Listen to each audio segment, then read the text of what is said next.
Up here. All right.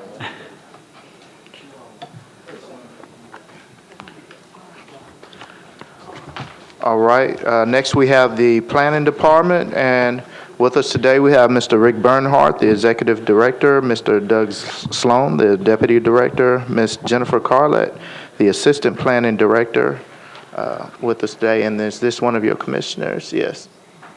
No. Jeffrey Leach, Finance Officer, with you. Before you begin your presentation, Mr. Bernhardt, are you all satisfied with the mayor's proposal for your department? Well, Mr. Chairman, we do have a request. Generally, we're acceptable to it, but we have one request, and I'd like to go over that in just a moment, if it's all right with you. That's fine.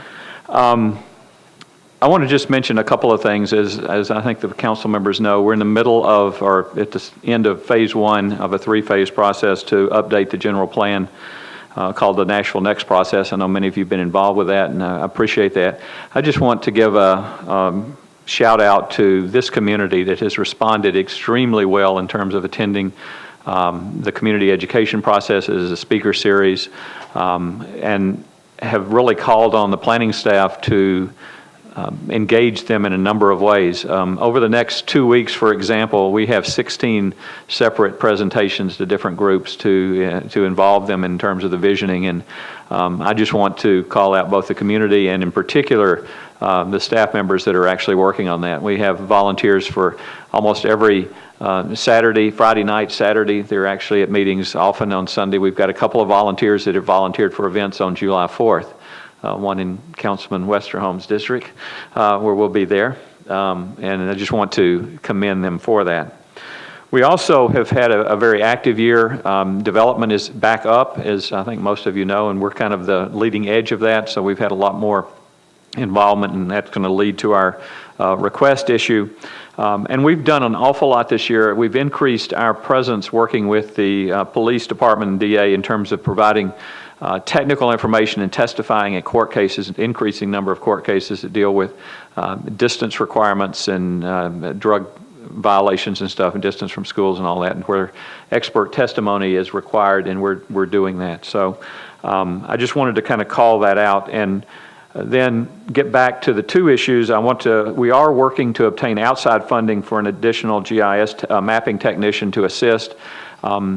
We're now about a little over 2 months behind in terms of getting property maps up and being current. We'd like to keep that less than 1 month, but much of that is a result of the increased activity we talked about on police. So we've got a limited amount of staff, and so, but we are working on trying to obtain additional funding on that.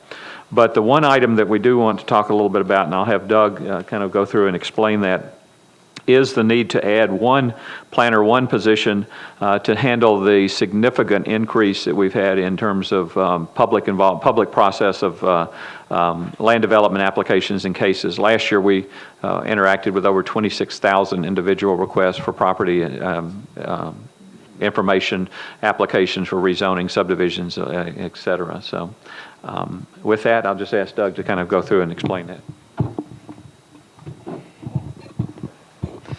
Here, I'll move a little bit closer to you. Well, the good news is that land development is moving along very well in Nashville. I think especially given the last few years, we've seen quite a bit of a turnaround here in Davidson County. In the last 12 months, if you count up all the bond reviews, community plans, planned unit developments, SP, zone changes, subdivision amendments, all the types of applications that we go through, including mandatory referrals and council legislation, our numbers for those reviews have gone up to 1,229 different items that we've had to review. The 12 months prior, 2 years ago, that total was 998. That is a significant increase in demand for our planners to be able to do these reviews. And that is one of the reasons why we're saying that the one thing that we are requesting is to add a planner one so that we can so that we can keep up with the amount of work that's coming in right now. And that's good news because, as I said, that also means that we've got a lot of development going on in Nashville. And I think that as a community, we're very lucky to have that as our problem. But that's really the only request outside of what the proposed budget is that we're asking for. We'll be glad to take any questions you might have. All right, thank you. Councilman Stein. What's the price tag on the position? The price tag is $42,700 is the price plus benefits. Total $63,700, I think, with benefits. Well, this is, I don't know, I'm lucked out and I'm sort of the first one, so I'm the oddest one on this council probably to be making any sort of comment on the Planning Commission budget, since you all, I'm probably there the least. But I would say that based on the sort of three pillars that both the administrations talk about and this council adopts, with third of which is economic development, if we're seeing this increase and if we anticipate that that's going to continue, then if we're going to appropriately facilitate it, we probably ought to think about this position. So, Mr. Chair, I would think that we would probably want to add that into at least our thought process as we go through this process. The other thing I would say that very quickly, because it's not directly budget related, the Nashville Next process is a terrific one. You all are doing a great job with the resources you have in your budget to facilitate it. And I think that not only is ultimately the plan important, but the process we're going through and the discussion going on in this community and the people you brought in have been really top notch, and I think really added to community in general. Thank you. Thank you, Councilman Stein. Councilman Tiger. Thank you. Help me out on D37 and D38. I'm looking from the revenue side, and I don't know the difference between GSD General Fund and the Special Purpose Fund as it relates to revenue collected for new development. There's GSD, it's going down, so I would question if so much more development's occurring, if this is the category, why doesn't that reflect that? And then secondly, on the next page, the wild fluctuation between the 2012 budgeted versus actual, 3.6 million versus 1.6 million actual. Kelsey, can you give us that citation? On page D37 and D38, on D38 Special Purpose Fund, 2012 budgeted 3.6 million federal direct and pass through, but actual was only 1.6, then back up to 3.8. That issue is MPO money, it's pass-through money, it depends on the federal budget is what that is. Yeah. All right, so the previous page, D37, is that the fee paid for filing new development plans, et cetera? D37 and D37 under charges, commissions, and fees, revenue. Program revenue. Right, but I mean, we're over, I think. Well, Okay, 2012 was $347,000 came in. That's actual, yeah. And budget, Actual, and then, the budget was 339.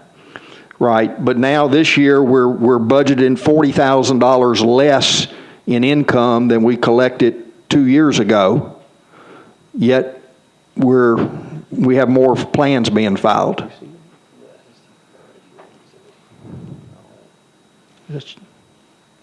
Oh, yeah. Yeah, right. Right. Excuse me, Councilman, when we provided these numbers back for the budget for last year, for fiscal year 13 that we're in now, it was back January of 12, and we weren't sure what the recovery was actually going to come through to fruition here in Nashville. So we went with very conservative budget revenue estimates at the time, and we are up to date, actually exceeding our projections that are shown here in this budget. Right. We're collecting up to, I think it's like 115% of our estimated revenues for this fiscal year up to this point. Okay, That so. revenue might be able to be adjusted. So if that number is adjusted upward, then we've solved part of our solution for where the Planner One money can come from. And Councilman, we are a general fund department. All of our monies are not planning monies. They I are for the understand. general fund. I understand that, but Rich, can you comment if they have under-projected actual monies, what the process is to adjust this? Revenues, I mean, you're at the, sort of after, once the budget gets filed, I don't know, I mean, they gave us the estimates for the revenue, so I mean, that's what we based this on by the departmental revenue. If they're now saying they're going to have, significant increase over that, I guess we have to take a look at it, but adjusting revenues is difficult, just it changes everything in the budget is what it does, but something we'll look at. over the So, next John, couple what do weeks. we normally do if we, quote, find money? Well, usually it would go into the reserve fund balance. But this body could choose, This body can't. Only by charter, only the finance director can estimate revenues. So he would have to be convinced to a well, there you fair go, there's your certainty lobbying right there. But it is very rare that revenues are changed after the budget is filed by the mayor. So is the problem in this estimate just the timing of data versus Right. recovery, et cetera? Nobody ever wants to be under. Correct. John, okay, we could, though, realistically pull from the reserve fund.